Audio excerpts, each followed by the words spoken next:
2, 3. Halo guys, jangan lupa Assalamualaikum warahmatullahi wabarakatuh. Kembali lagi bersama Kak Desna. Di sini kita akan belajar tentang teks eksplanasi bahasa Indonesia. Nah, yang menjadi tujuan pembelajaran kita kali ini adalah siswa mampu menyebutkan informasi yang penting dari teks eksplanasi yang dibaca dengan benar. Oke, apa sih yang dimaksud dengan teks eksplanasi?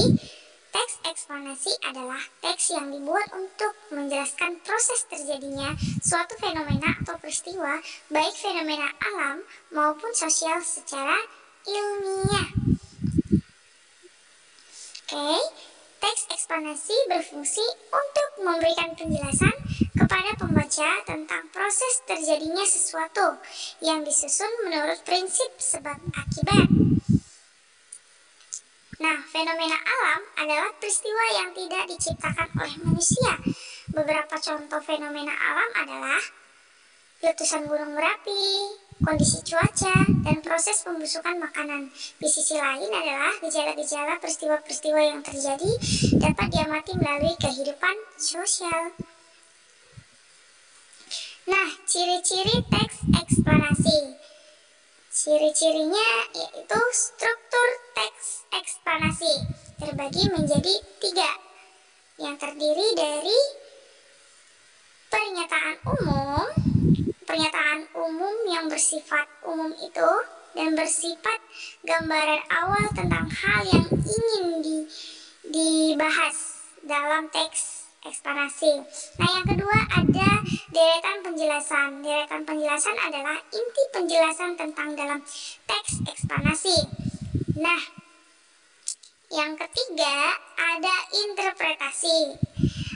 Pandangan. Interpretasi itu merupakan pandangan atau kesimpulan pada tentang hal yang disampaikan. Oke. Nah, kita lanjut ke ciri-ciri teks eksplanasi.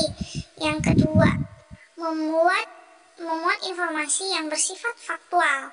Informasi yang dibahas dalam teks eksplanasi berdasarkan fakta, sehingga kebenarannya dapat dibuktikan secara ilmiah. Nah, kita lanjut.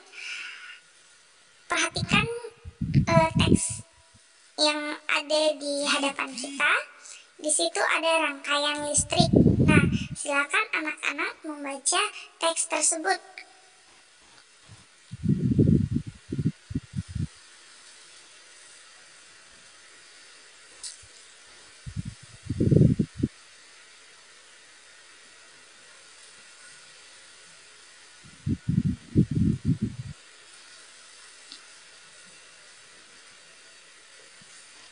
Nah, sudah membaca, kita akan mempelajari struktur teks eksplanasi bacaan di atas. Nah, pernyataan umum. Pernyataan umum pada teks eksplanasi di atas ditunjukkan oleh paragraf pertama. Hal ini dapat diketahui dengan mudah karena paragraf pertama menjelaskan gambaran umum tentang rangkaian listrik.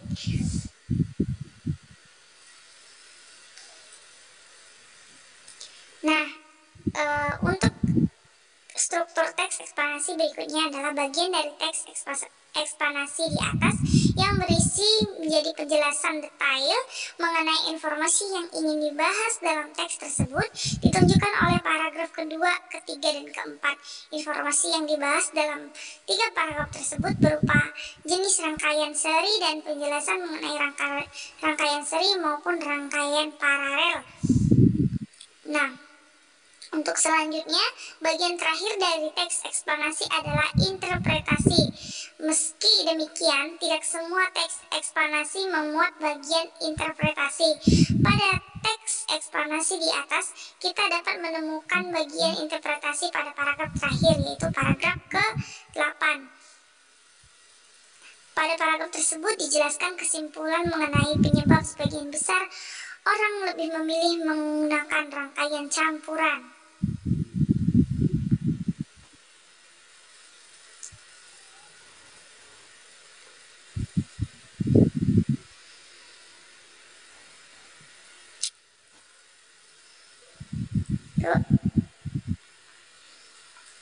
Nah, menemukan informasi dalam teks eksplanasi.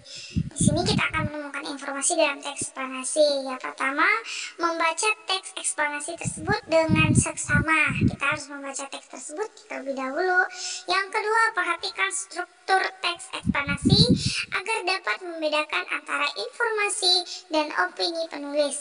Hal ini sangat penting karena bagian terakhir teks eksplanasi merupakan interpretasi, yaitu pandangan atau kesimpulan dari penulis teks eksplanasi tersebut.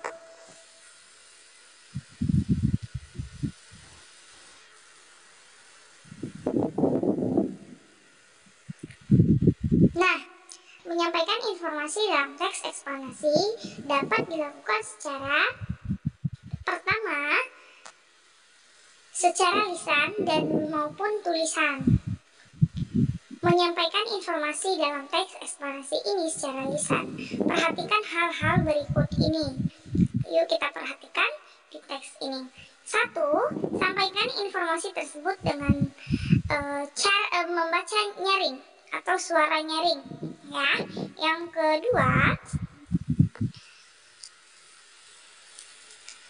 kedua, gunakan intonasi dan ekspresi yang sesuai dengan informasi yang hendak disampaikan. Nah, yang ketiga, ucapkan setiap kata dengan artikulasi yang tepat dan mudah dipahami. Nah, yang keempat, saat menyampaikan informasi, pandangan mata ke arah pendengar. Ya, itu adalah keempat cara membaca teks eksplanasi secara lisan.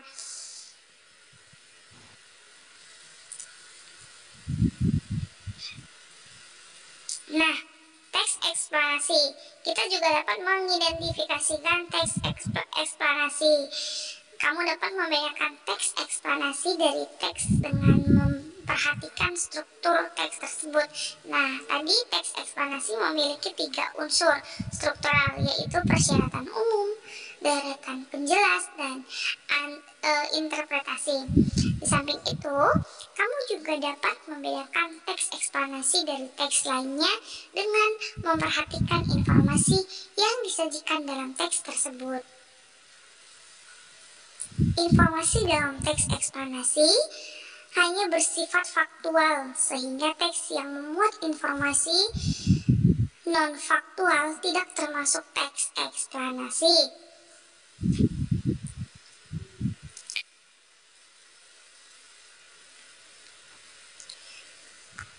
Nah, kita sudah belajar mengenai teks eksplanasi, ada juga terdapat struktur eksplanasi dan mengidentifikasikan teks eksplanasi.